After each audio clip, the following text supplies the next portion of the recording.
Oui, les amis, ici, là. Attendez, non, là, nous ne sommes pas sur une plateforme Amazon, je vous rassure, encore moins dans un aéroport au moment où les avions annoncent la grève et puis tout le monde est un peu coincé. Nous sommes à Étré où se déroule une opération solidarité tout au long du week-end. Vous avez des affaires en trop dans un monde où on gâche minablement. Eh bien, vous les amenez aujourd'hui samedi et demain dimanche. Ils seront distribués à ceux qui ont besoin et qui viendront chercher.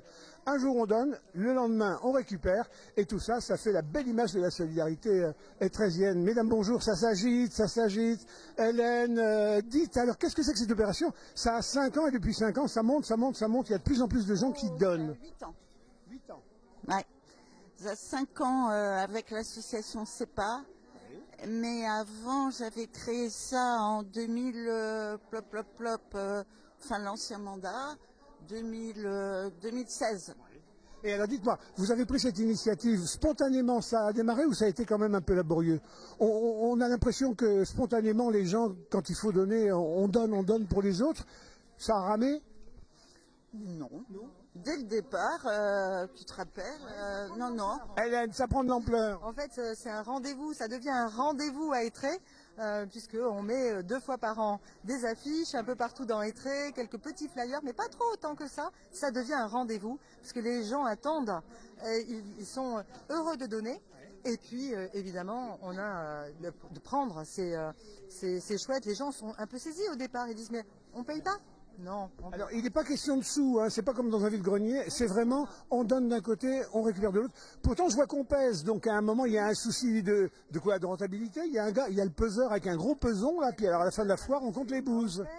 Oui, c'est par rapport à la CDA qui demande à peu près, comme il y en a de plus en plus qui se développent dans les autres communes, ce qu'elles en feront, je ne sais pas, mais enfin, elles nous demandent à peu près de savoir. Puis nous aussi. Oui. Nous aussi, quand on voit qu'on est 2 tonnes, qu'il en reste 100 kilos le dimanche soir, c'est ça. C'est de se dire, on pèse ce qui rentre, mais on fait le point le dimanche soir et on se dit, on a économisé finalement 2,5 tonnes de vêtements, d'équivalent en eau. On parle, aujourd'hui c'est la journée de l'eau. C'est autant qu'on ne retrouvera pas dans les grandes fosses abyssales du Pacifique où on va foutre nos déchets comme ça, en particulier les vêtements. Puis quand on prend des vêtements, on en achète moins. Malgré tout. Donc voilà, on est vraiment dans l'économie circulaire. Et alors, c'est qui? Il y a un profil type du donneur, un profil type du receveur, ou c'est vraiment toutes les couches de la société, tout type de gens? Toutes les couches. Qui donnent et qui prennent. Toutes les couches. Il y a aussi la petite bourgeoise qui vient et qui dit « Oh !» Elle va dire à ses copines le lundi « J'ai trouvé cette petite veste. » À la gratuité, pas un sou. Vous rendez compte, les copines? Est-ce que vous avez... C'est parfaite. C'est bien ça, écoutez. Alors, est-ce qu'il y a des affaires qui vous arrivent qui n'ont même pas été portées? Ah oui, ça arrive. Les gens achètent, portent pas et... Ça va trop petit. Mais en général, alors au début, on jetait beaucoup parce que c'était un peu abîmé. Et là, au fur et à mesure, vraiment, les gens nous donnent des affaires... propres, lavées, pliées. Et comme on en a beaucoup, s'il y a un petit truc, bon, on prend pas. Mais regardez le monde. Alors quand on transforme, en poids, ça fait donc plus de 2 tonnes sur le week-end. Et en nombre de gens, par exemple, en nombre de gens qui viennent donner, vous pouvez dire, ils étaient 100, 200, 300? Oui, on tourne autour de 150 et à l'aise, oui. Et de gens qui viennent chercher? Pareil, on est entre 150 et 200. Quand on ouvre les portes à 10 heures, en fait, il y a déjà près de 100 personnes qui attendent. Ils attendent, ils ont hâte, évidemment. Et dans l'idée, au début, on s'est dit, mais tout le monde va prendre les choses au début. Alors là, on essaie justement de garder des vêtements pour en mettre au fur et à mesure dans la journée, pour qu'il y en ait un peu toute la journée. Alors l'idée que ça doit être surtout une affaire de partage, une affaire de générosité publique, etc., elle nécessite quand même des bras, parce qu'il faut organiser tout ça. Je voyais Antoine filmer les tables, les portables, etc. On est des bénévoles qui font le travail. Vous êtes combien de bénévoles autour de cette manif? Je dirais. Cinquantaine, oui. Et puis tous les ans un peu plus. C'est ça qui est chouette. C'est que des gens qui sont venus nous disent « Ah, mais vous avez besoin d'aide, vous avez besoin de cintres, vous avez besoin de portants. » Enfin, donc voilà, les gens ont envie de participer. Mesdames les Hélènes, je vous remercie. Je vais voir parce qu'il y a 2 Nelly, là, 2 copines qui sont arrivées donner. Elles arrivent avec leur sac. On va voir un petit peu ce qu'est le profil du donnant. Donc je rappelle, c'est à Étré, c'est c'est salle Ferry à Étré, et c'est une grande opération de solidarité pour la 8e année consécutive. On vient, on donne le samedi, Et on vient récupérer, pour ceux qui ont besoin de récupérer, le dimanche. Mesdames, bonjour. Nelly, bonjour. Bonjour. Nelly, bonjour de Nelly. Bonjour. Pour le prix d'une bondite, vous avez entendu parler de cette manifestation comment? Et vous êtes venu donner. Alors qu'est-ce que vous êtes venu donner et comment vous avez entendu parler de ça? Moi, c'est par rapport à Hélène de Sado, que je connais très bien. Et moi, j'ai donné des vêtements femmes et du linge de maison, serviettes, draps, housses de couette. C'est des vieux trucs ou c'est des trucs de votre comment on appelle, le trousseau de mariés d'antan que vous avez retrouvé? Ça fait longtemps que j'ai été mariée, j'ai même divorcé depuis, alors j'ai renouvelé ma... Le trousseau est parti par perte et profit. Oui, c'est ça. Non. C'est des choses que c'était pas déballé et tout, alors j'ai dit autant en faire profiter, voilà.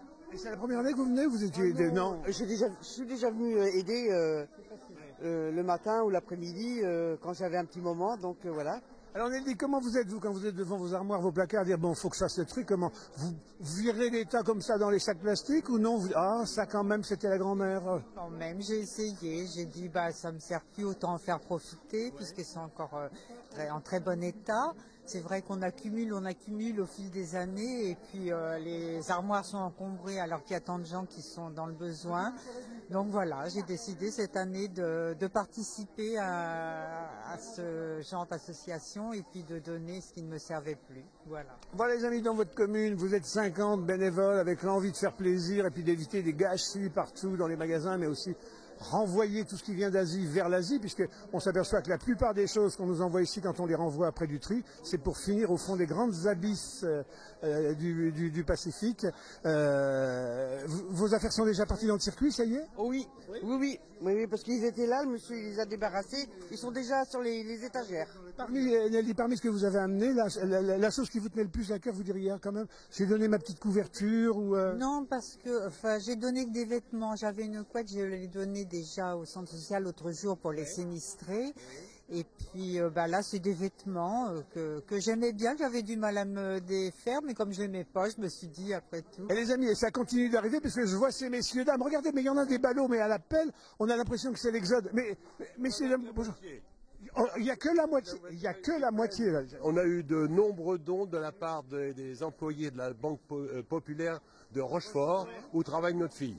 Donc, en faveur des sinistrés de Pierre Loti suite à l'incendie. Et voilà. Vous faites les convoyeurs là alors? Voilà. D'accord. En tout cas, je rends hommage à tous les habitants du secteur de Loti qui ont été frappés par un incendie il y a peu de temps, dramatique, cruel.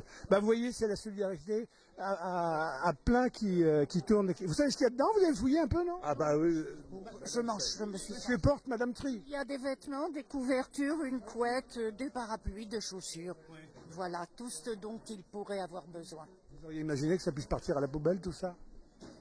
Non, ça dort dans des greniers sans doute.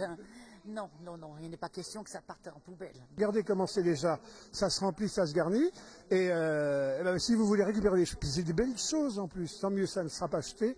Et si vous voulez récupérer, c'est demain et tout ça est gratuit, générosité publique.